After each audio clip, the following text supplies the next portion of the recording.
So the subject, the allergy-free schoolyard and urban setting tonight, is really something what we should look at. The agenda for tonight will be, I will talk about pollen, the trees, the male and the female. How did we get here? What can we do about it? We'll extensively go to the native and non-native plant selections and plans for the towns and cities of tomorrow, because we have to really do the proper planning. The basics, what we did at high school, talk about the pistil, the female portion of the flower, we know about that, and the stamen, it's the man again, you know, who we always, the pollen producing part.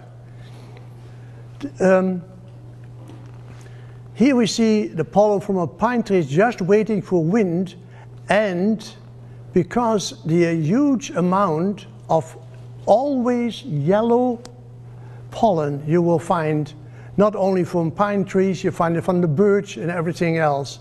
It is waiting for the wind. Yes, we will talk about wind pollination and the insect pollination, but this is one of the better pictures I've ever seen. Pollen is, and there is a sentence which I used quite often in my speeches. Pollen is to trees what is sperm to the animals. That's as basic as can be. And it is mentioned the tiny measure of the microns.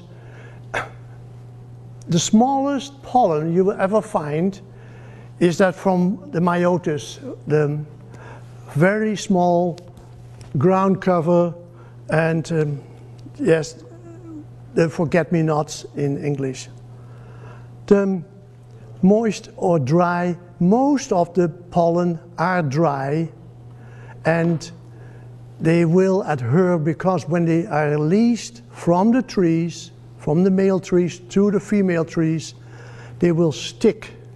They have a kind of a glue to it to attach to the female part. As it mentioned, tends to land or cling close to its source. Proximity pollinosis is a word what we use in these terms because you find more pollens closer by the male tree than even wind or insect pollinated. As it is mentioned, the dry pollen floats on air currents and lands on any moist surface, such as the stigma of the female of the species, or on the mucous membranes. And too many people who know well that on the mucous membranes it is the rhinitis part, which is the most sensitive part, one of the sensitive parts of your body when it becomes two pollens. It is, there is the air currents, to come back on that, is when can we effectively see the most the most pollens is when the air current is quiet and a really calm day. We will see most pollens between 5 o'clock in the morning and 12 o'clock at noon. That is the tree pollen. If we talk about the pollen from the different grasses, we talk about 11 to 12 o'clock in the morning when we can expect the upsurge of that time. The pollen also in the grasses, the lawn grasses are really the recipients of a lot of pollen. And it is great to have that well under control by always have your lawn, if you have a lawn, to keep the grass short. If you let it go into flower, you can expect a lot of pollen. It doesn't matter if it is a Kentucky blue, fescue, ryegrass, it is really a lot. So it will cling also to the grass, lots of rain, and it will go away. rain is one of the best things we can have because the pollen will not flow far away. Pollens can flow away from as close as 20 meters to 5 to 6 kilometers away from the source.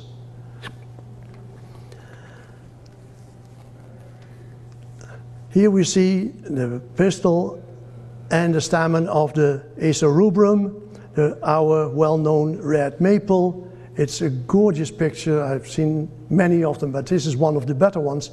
The interesting part of this tree, our national tree, is too that the pollen shape is like a football.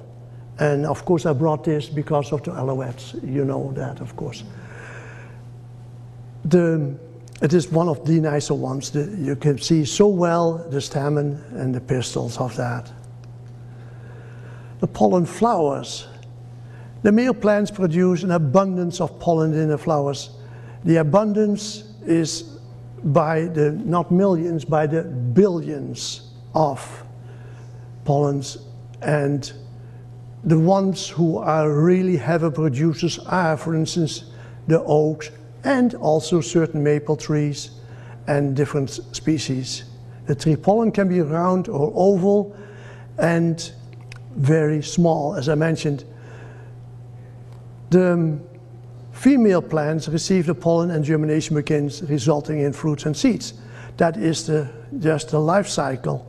It is when these fruits seed drops that the mess created by the female species land and leads the people to prefer to plant the male species. Like, I brought a sample with me, and this is from one of the well-known trees, and it is really, I'll pass it around that you can really see it, to see that if the people see that from a tree, it is a mess, really a big mess. So, is it catalpa? or? Catalpa, that's the catalpa, yes, sorry, I should have mentioned it, yes.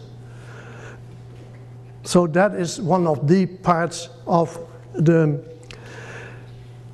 how you and I can find out to, in my own yard or in your park or whatever, that is when the flowers are in bloom and the male flowers who are producing the pollen, as I mentioned, but you take one of the branches and over black paper and shake them out. You find, if it is a male, you find the pollen. If it is a female, you will find only the pistil of that, of the female plant. So, and shiny and sticky, that is the stigma, as I mentioned.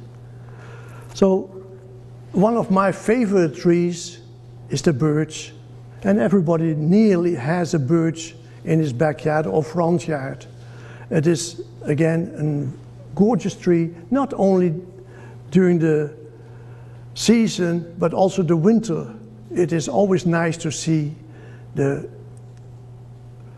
several parts of the tree, of this birch tree, and especially here we talk about, again, about the pollen that has little holes on the sides sticking out from the surface.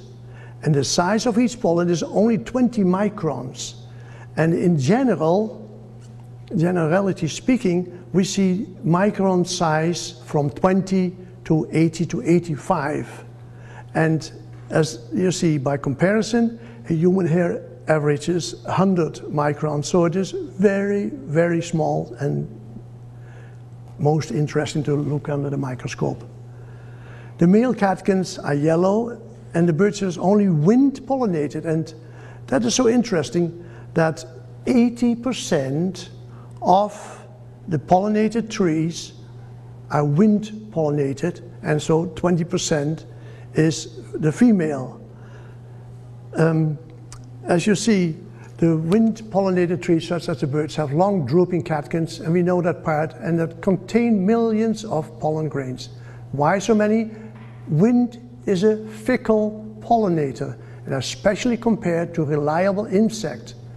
and the stigma, the pollen receptor of a tree flower is small, about the size of the head of a pin.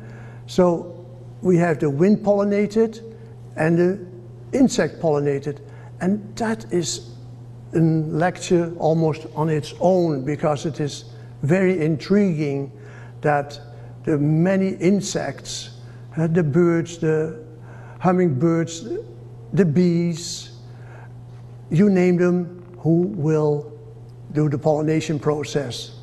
And then the interesting part, what I found, is that botanists estimate that it takes about 1 million grains per square meter, so that's huge, to assure that 1 square millimeter per area of stigma can be pollinated.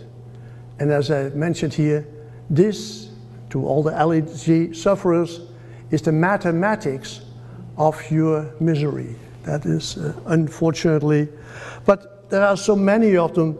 In the wind pollinated, we see the conifers, the pines, the spruces, and the fir trees are wind pollinated. And the broadleaf weeds, we see the aspen, the ashes, the oaks, the birches, and the walnuts, as many more are in that cycle. The insect pollinated ones, and as interesting is the sweet pea. Most of them, especially in Western Canada, lots of people grow sweet pea. And the bees are the only pollinator. There's no other insect who will pollinate the sweet pea.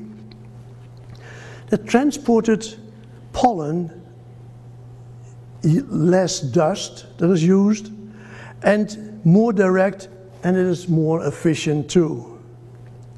Best known for the insect pollination is, of course, we know all the apple trees are there, but also the black locust, the catalpa, the horse chestnut, tulip tree, and the willows are also all insect pollinated. And the tulip tree, by the way, if you didn't know that yet, they are planted more and more in New York City because they take up more CO2 than any other tree. That is so interesting about that tree. Here we see the pin oak, excuse me, the Quercus palustris. This tree is a gorgeous tree, and if you didn't know, but when the Queen of England comes to Canada, she plants always an oak tree at the Governor General's residence in Ottawa. The tree is also known for now, in a different species. It is the Quercus bicolor wild in New York City. That oak tree is planted at the 9/11 memorial in New York City. And they are beautiful trees, but there is a big but to that one too, high allergenic. The junipers, or the dews, female and female, very interesting to see the pictures again, to see the seeds, the development. Most junipers are male and have a high allergenic rating. Use looks great, but it's not for people with allergies.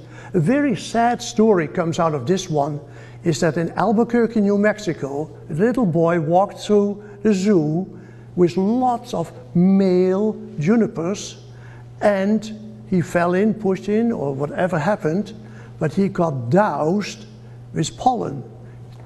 He became very sick, and the next thing is, rushed him to the hospital, but the boy died.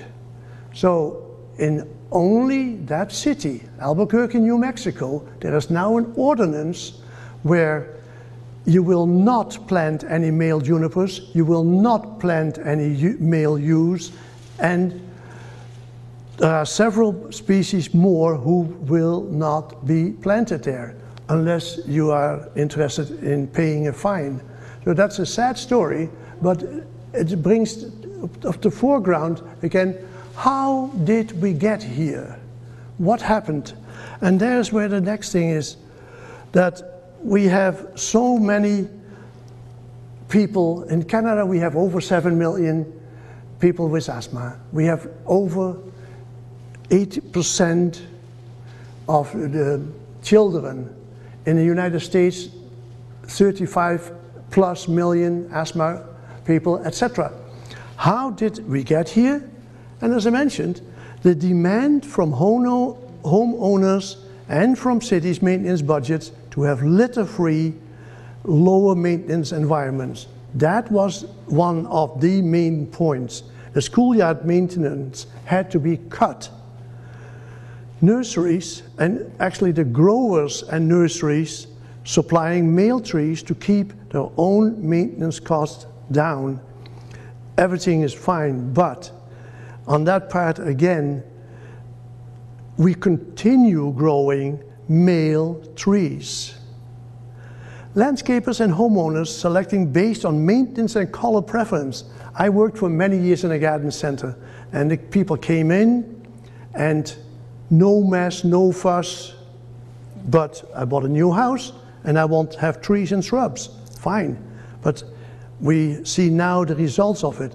The result is also from 25 to 30 years ago when we planted only male trees. We emphasized that, and it was very important to only look at that part. We had to and have to change this because we are out of balance. We had always a balance of 50% male, 50% female trees, and everything was fine. Now we are an 80% male and 20% female. So we have to really more emphasis on that part. Schoolyard maintenance cost cutting is one of the major parts, unfortunately, too. What can we do about it?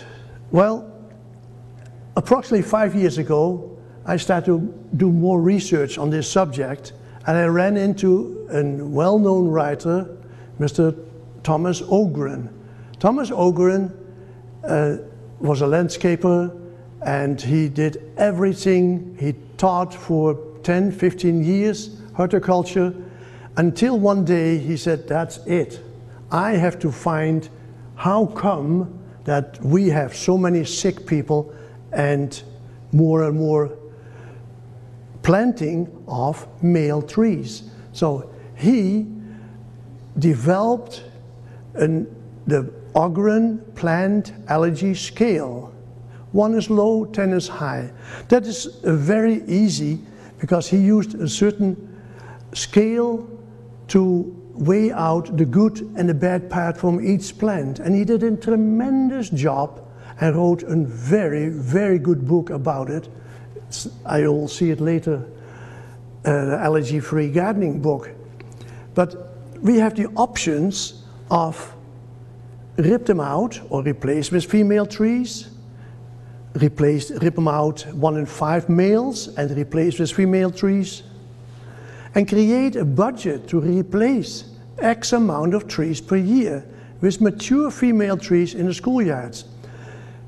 Just think about the children are now more and more to go outside, no more playing with an iPad or whatever in the school, outside in the schoolyard. And during the pollen season, they're going outside, run around, and what do we see? They get doused with the male pollen. And there is where we have to really more place emphasis on replacing or new schoolyards of tomorrow, that we plant as many as possible female trees. And that is really because the female tree will accept the pollen, the amount that is needed for pollination, and the rest, they clean the air. They are air cleaners, air scrubbers. And that is so interesting with a female plant to be placed.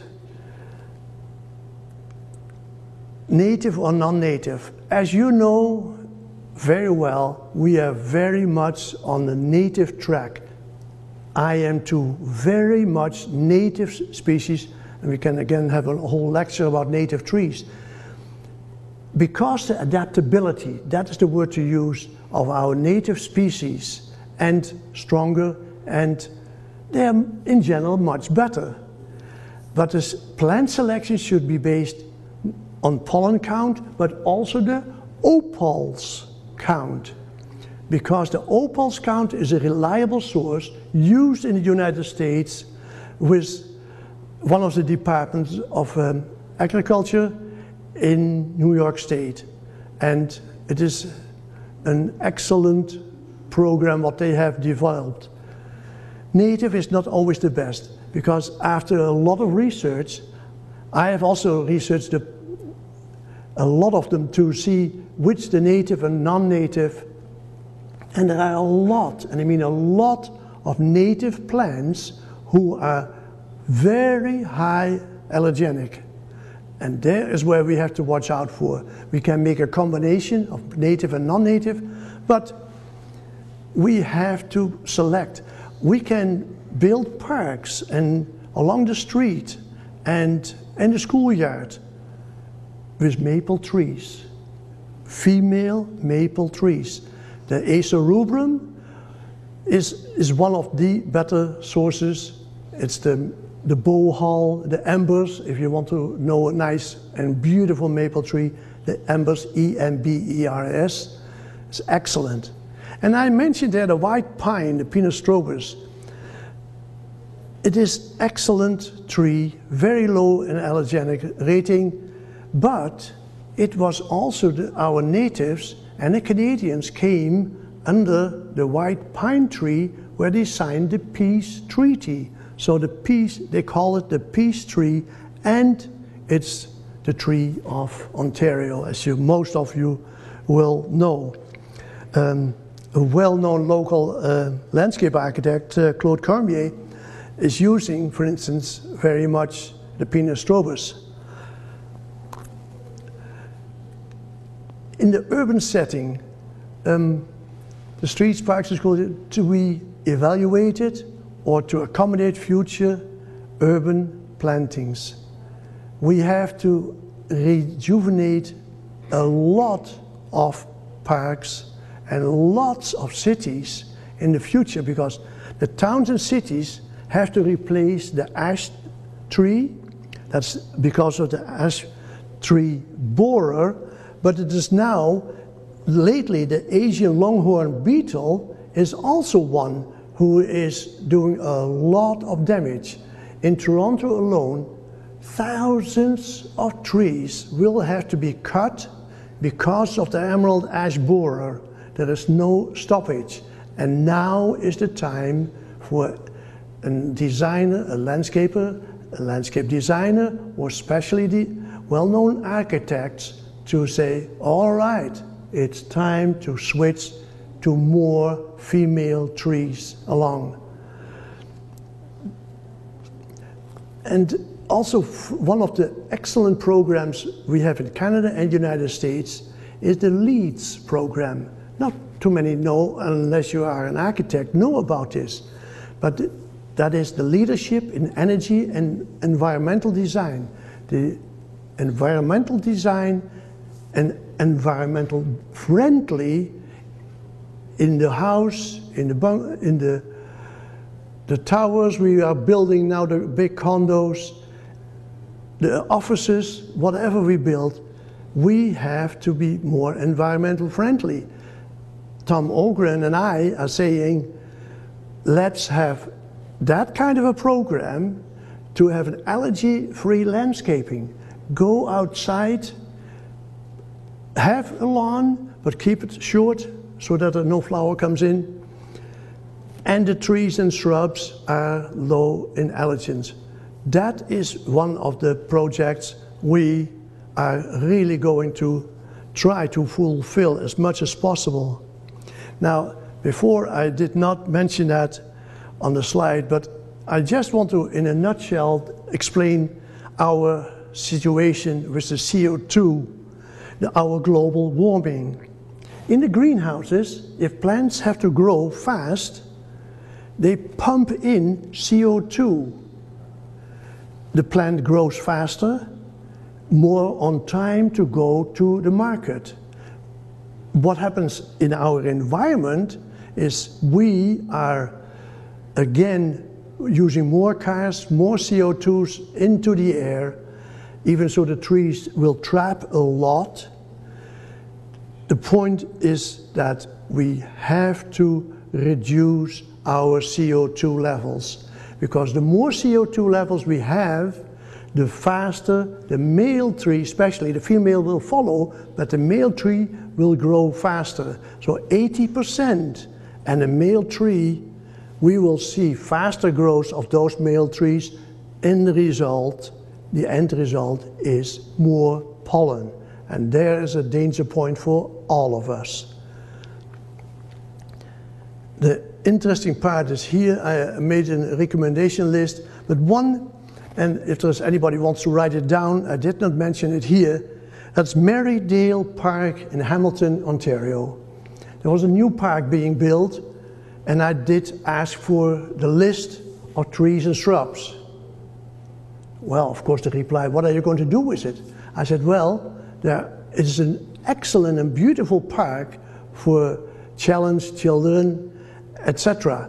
So they sent me the list, I rated them according to opals, and said, please change some trees because they are too high allergenic. They did. And did you know this Marydale Park will have an 80% rating.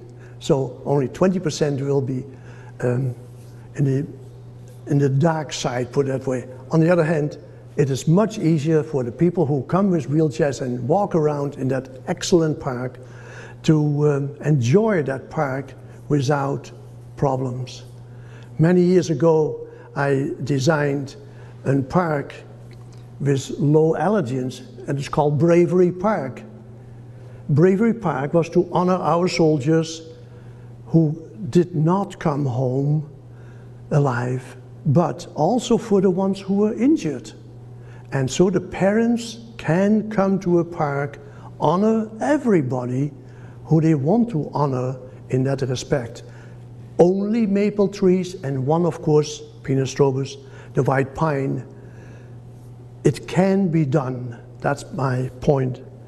And I'm open for suggestions and questions and whatever. Thank you very much.